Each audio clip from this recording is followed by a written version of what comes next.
Jangan lupa subscribe channel YouTube TVRI Bengkulu, like, komen, dan nyalakan notifikasinya.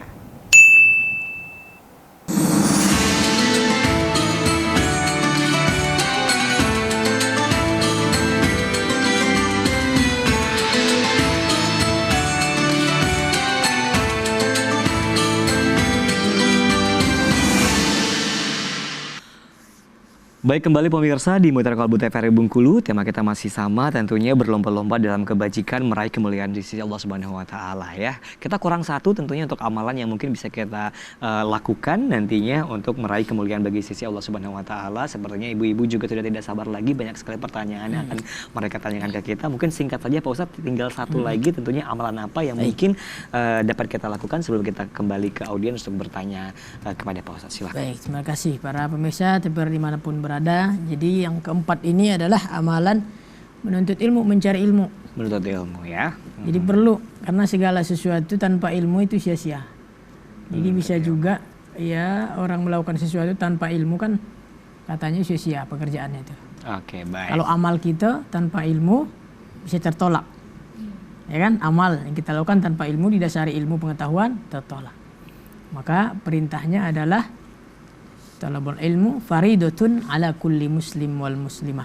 Menuntut ilmu wajib bagi muslim laki-laki, muslimah perempuan. Jangan kita anggap sepele menuntut ilmu ini. Maka penting di situ menuntut mencari ilmu pengetahuan. Karena dengan ilmu hidup jadi mudah. Hidup kita bisa jadi mudah. Oke, kemudian ketika sudah berilmu harus juga beriman. Karena kini banyak juga orang berilmu tak beriman, maka banyak rusak. Kayak nyari orang pintar gini banyak, Bu. Bapak Ibu mencari orang pintar dah usah. Sudah kelebihan orang pintar kita di Indonesia.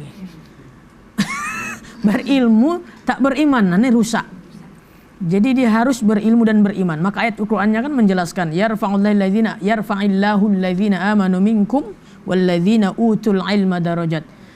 Allah mengangkat derajat orang-orang yang berilmu dan beriman. Yarfa'illahu alladzina amanu minkum. Beriman dulu ya. Ya beriman dulu. Karena kalau ilmu dimiliki orang tidak beriman rusak. Maka jadinya nanti itu pintar tidak benar. Itu karena tidak beriman tadi. Jadi dia harus beriman pada Allah. Maka insya Allah dia akan selamat dengan ilmunya. Maka penting mencari ilmu itu. Jadi ketika sudah dapat, ketika Imam Ali karramallahu wajhah dipilihkan, harta atau ilmu dipilihkan. Mana kau pilih, harta apa ilmu? Imam Ali langsung spontan, itu rupain aja ilmu, kata Imam Ali. Kenapa katanya? Karena ilmu dia yang menjagaku, sedangkan harta ini aku yang menjaganya, repot aku jadinya. Jadi perlu kita ilmu pengetahuan. Oke, ya. Baik. Berarti ada 4 amalan yang bisa kita lakukan dalam meraih kemuliaan di sisi Allah Subhanahu wa taala. Boleh silakan kita masuk ke segmen berikutnya untuk tanya jawab. Silakan Ibu. Dari Ibu Majelis Taklim Awaludin Sukamarindo. Assalamualaikum warahmatullahi wabarakatuh. Waalaikumsalam warahmatullahi wabarakatuh. Nama saya Leli Sumarni dari Majelis Taklim Masjid Awaludin. Ya.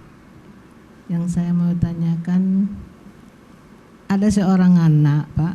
Jadi dia tuh mau berkorban tapi di atas namakan ayahnya yang sudah meninggal. Bagaimana itu, Pak? Ada amalnya apa bagaimana itu? Oke, baik. Oke. Ya. Silakan Pak Ustadz. Baik, langsung saja ya. Iya. Jadi untuk amalan ibadah kurban ini, Bu, kalau kita membaca umpama di kitab Fathul Qorib. Kitab Fathul Qorib ada penjelasan di situ masalah hukum, disampaikan oleh Imam An-Nawawi rahimahullah bahwa orang berkurban di situ mengatasnamakan orang yang sudah meninggal pun boleh. Dan itu tidak dipersoalkan oleh jumhur ulama. Para ulama-ulama kita membolehkan, sepakat. Kecuali Imam Asy-Syafi'i. Imam Asy-Syafi'i rahimahullah, dia boleh berkurban untuk orang yang sudah meninggal dunia kalau ada wasiat. Nah, jumhur ulama sepakat keseluruhannya bahwa mengkurban untuk orang yang sudah meninggal tidak dipersoalkan, boleh. Jumhur ulama secara keseluruhan sepakat mereka. Jadi ada 2 pendapat ya, Bos. Imam Syafi'i boleh kurban mengatasnamakan orang yang sudah meninggal. Ini atau bapak saya sudah meninggal dunia, kalau ada wasiat boleh. Itu baru dia dikatakannya harus ada wasiat. Tapi keseluruhan ulama berkurban untuk orang yang sudah meninggal boleh saja walaupun tak ada wasiat. Oke. Jadi tidak ada wasiat, jadi Oh jelas. Sampai Ibu. Ada amalnya pasti itu. Amal dan pahalanya Nah, ada. kita kan tidak mubazir. Kan ada tuntunannya kan? Saya sampaikan tadi kitabnya ada ulama-ulama yang menyampaikan. Bukan kita sendiri ngarang-ngarang. Memang kita kan mengikuti apa yang dicontohkan yang disampaikan para ulama-ulama kita. Nah, itu Bu ya. Masalah hukum kurbannya itu. Oke, Ada lain Bu? Kira-kira jelas? Jelas Bu? Nah, kalau tidak jelas Jadi diperbolehkan ya Bu ya. Nah, selanjutnya boleh silakan kembali. Ada yang lagi yang mau bertanya? Assalamualaikum Waalaikumsalam warahmatullahi wabarakatuh. Saya Ibu Deli Rubika dari Masjid Taklim Awaludin Sukamerindu. Mungkin di luar tema dikit Pak Ustadz. Boleh silakan. Begini Pak Ustadz, seperti zaman sekarang perempuan-perempuan banyak yang hura-hura kan sampai berzina seperti itu. Apa saja amalan yang bisa menghapuskan dosa zinanya? Dosa zina. Assalamualaikum warahmatullahi wabarakatuh. Waalaikumsalam warahmatullahi wabarakatuh. Nah, ini dia Pak Ustadz. Dosa zina apa saja yang bisa dilakukan untuk menghapus dosa zina? Iya. Innallaha yaghfiru dzambi qabla al-yughfir. Sesungguhnya Allah mengampunkan segala dosa sebelum napas sampai di tenggorokan. Jadi dosa apa berarti? Semuanya dosa diampuni oleh Allah Subhanahu wa taala dengan catatan taubatan nasuha. Taubat nasuhani syaratnya 3. Kan ini hubungannya urusannya dengan Allah nih, dosa ini. Yang pertama, berjanji tidak mengulangi dosa itu.